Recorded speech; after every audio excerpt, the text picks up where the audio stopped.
The original OG shot of the four of you, that's up there. I've got that. But then what I've also got is a collection of the three guys separately, and they're simmering. Oh my goodness. This picture of Dave Monks is from his own Instagram. No, from the Anyway Gang Music Instagram, and he's sort of cheekily lying back playing bass in his baseball cap and red sweater. He looks so handsome.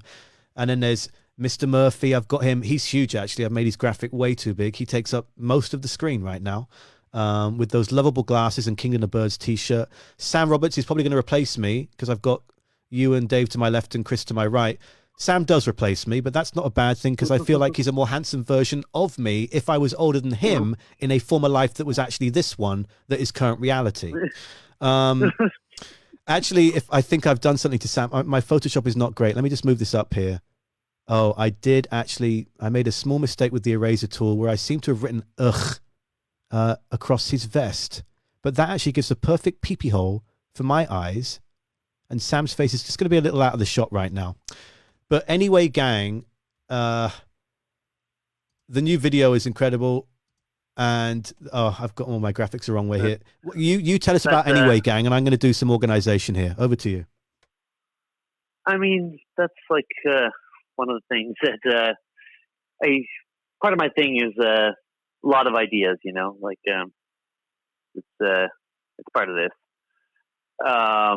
and always trying to do stupid shit. And so I had this thought about doing Anyway Gang, which was just like some of my favorite songwriters getting together and, you know, just like jamming on some tunes and making some stuff. And, you know, when I called Sam, he was sitting in his bathtub and he's like, "You're crazy," but like, sure, you know, like, and then, you know, talk to Chris. He's like, "Well, you're crazy, but if Sam's involved, like, I'll do it." And I was like, "Oh, we can make something great."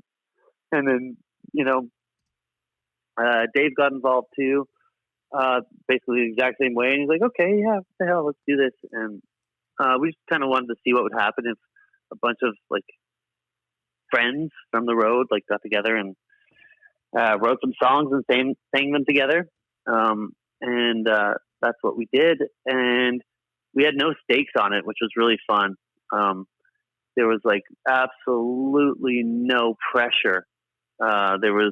It was just like, let's see what we can do as an exercise for ourselves, you know, just working with some other people. And most of us as singers from a band, like, you know, you would think didn't play well with others, but it was absolutely stunning how well we did play well with others. We all really respected each other's stuff, and every decision was kind of like just a yes. Like, "Oh, that's what you think? Yes. That's what you think? Yes." And it was an absolutely pleasurable process. And it's funny that like carefreeness and mutual respect and love for other people's music resulted in the first number one hit that I'd ever had. I think Sam's had some. Chris has never had one. Dave hasn't had one. So like we got like and that's so dumb to talk about a fucking number one hit. Fuck that shit. Total bullshit. But also like, but you can also be proud of it. You can be proud of it. But also, fuck yeah, like that's funny. You know, that's a funny thing that happened. You know, you think about it, like,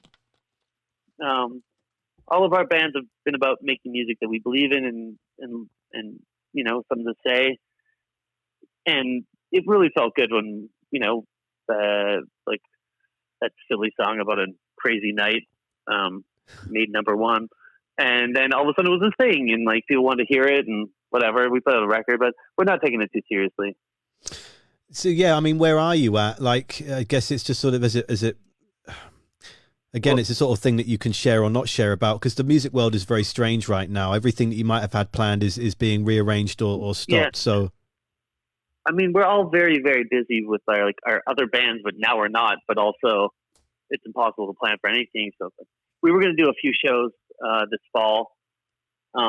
Well, we had some booked for June actually that we canceled, and now we're thinking about this fall. But who knows if that's going to happen? So, we had this amazing video that Ann Duras made, who's a longtime collaborator of, well, a lot of people, but me especially. Her and I have done a lot of work together. And she's an incredible everything animator,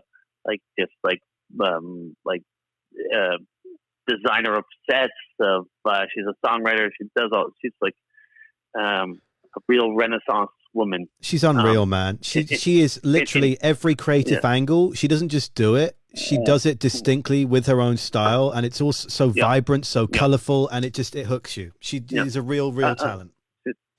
Unbelievable. And so when she made this video, we're like, this is amazing. So we were going to announce it with a bunch of tour dates, but tour dates aren't happening. So we decided to just put it out, even in this like weird coronavirus time, even though the message is so dark. But we hope the message is positive, you know.